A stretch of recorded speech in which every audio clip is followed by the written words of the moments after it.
We, in the 5 films that were made, had such wonderful filmmakers. And with those filmmakers, each had a particular musical choice, which made everything even more rich and signature. We wanted our score for Hannibal to be a much more psychological sound than a melodic sound. And David Slade had worked with Brian Reitzell before and was very passionate about working with him again on this project. So I worked with Brian Reitzell on a film called 30 Days of Night, which was a feature film. And I've worked with him since on other projects. And he seemed like the perfect person to work with for Hannibal, because we had done a lot of experimenting in the arena of sound scoring in films, and there was no reason why we couldn't do it for television. Sonically, we just did our own thing with Hannibal. I just approached it,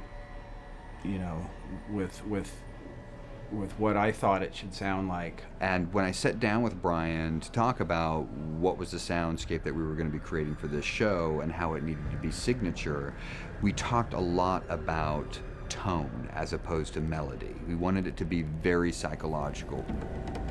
This is my design.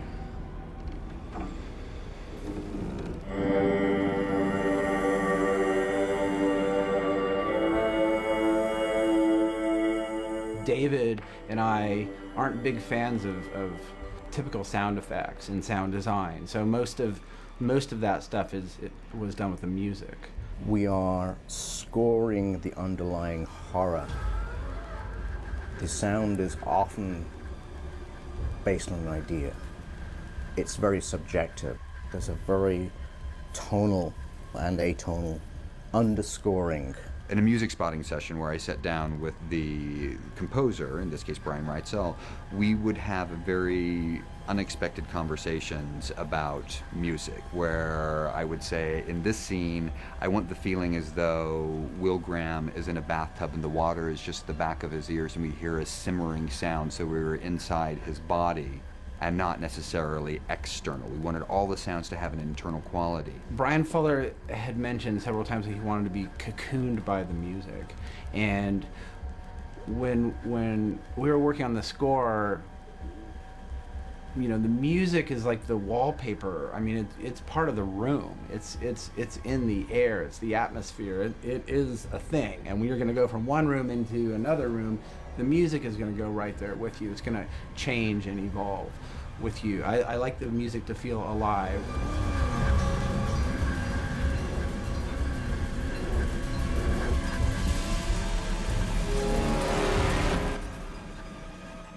And I love Brian's music, and we were very lucky that Brian said yes right away to doing all the episodes. I mean, you think, okay, the pilot, you put everything forward in the pilot, you pull out all the stops.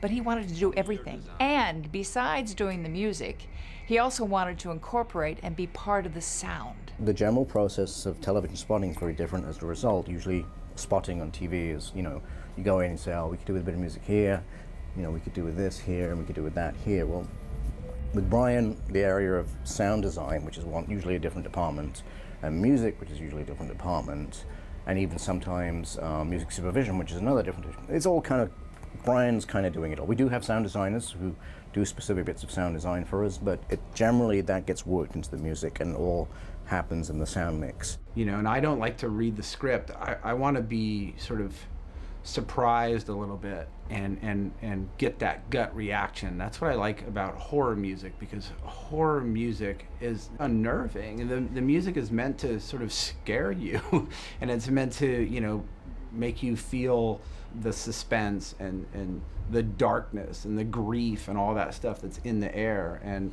so for us, all that's sonic environment, you can do all that with music. You don't need to have a giant thundercloud from a sound effect. I'll talk to him about things which are completely abstract, and he'll find some ancient musical instrument that embodies the idea perfectly. I think that the show is an alternate sort of reality, and you can play around with the sounds of reality and invent new ones. If you're hearing something new, you don't really have baggage or connection with it. You just have this, you're more in the moment. If you're recognizing things, even like there's an acoustic guitar, or there, you know, whatever, your brain has got connections to it. And so I try to mask much of the tonality and the timbre of the instruments and things in such a way that it just sounds like something unique.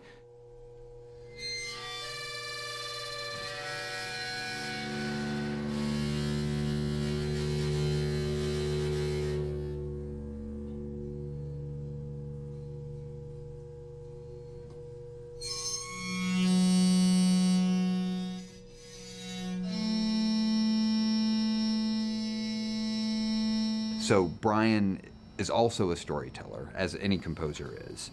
And one of my favorite instruments that he used on the show in an unexpected fashion was the bull roarer, which is one of the oldest instruments known. And it's essentially this wood sort of board and a string, and you spin it over your head, and it creates this very disturbing, guttural, primal sound.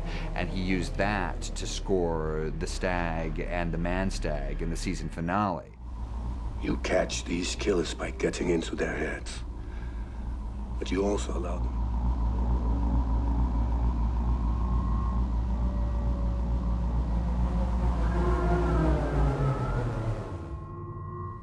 Take me to Minnesota.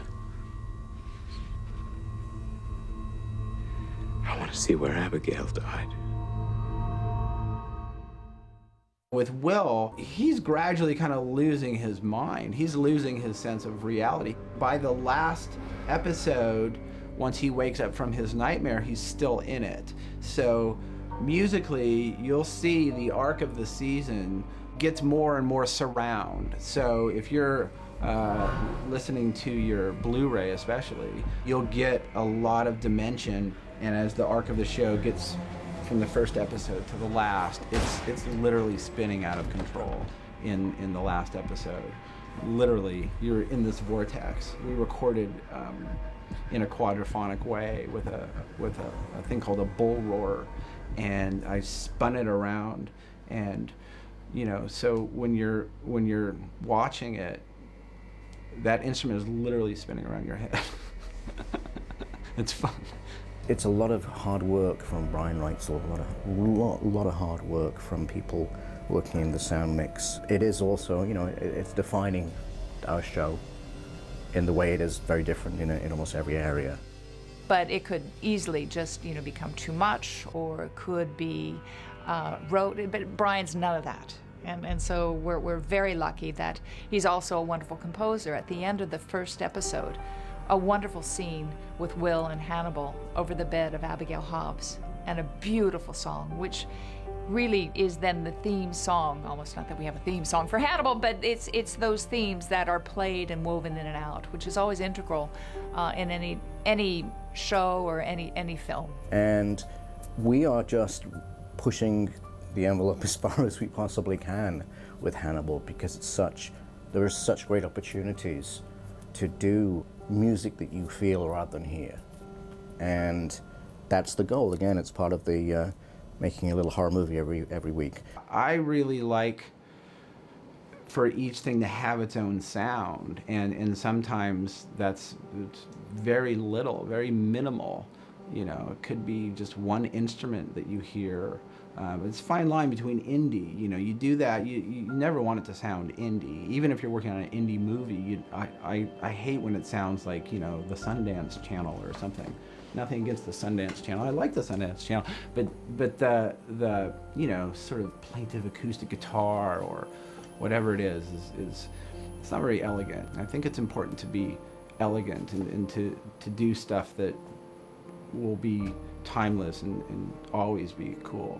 Very early on in the history of cinema, all you had was an actor's face and music. You didn't have dialogue to tell you what to feel.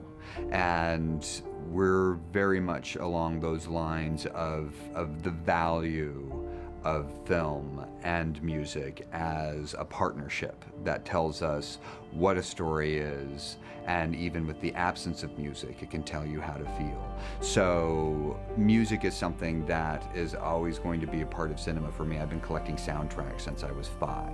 So I love film scores and I love working with composers. It's one of my favorite parts of a production. And working with Brian Reitzel has been such a wonderful experience because he thinks about music in a way that I have never been exposed to before. And he is a true craftsman.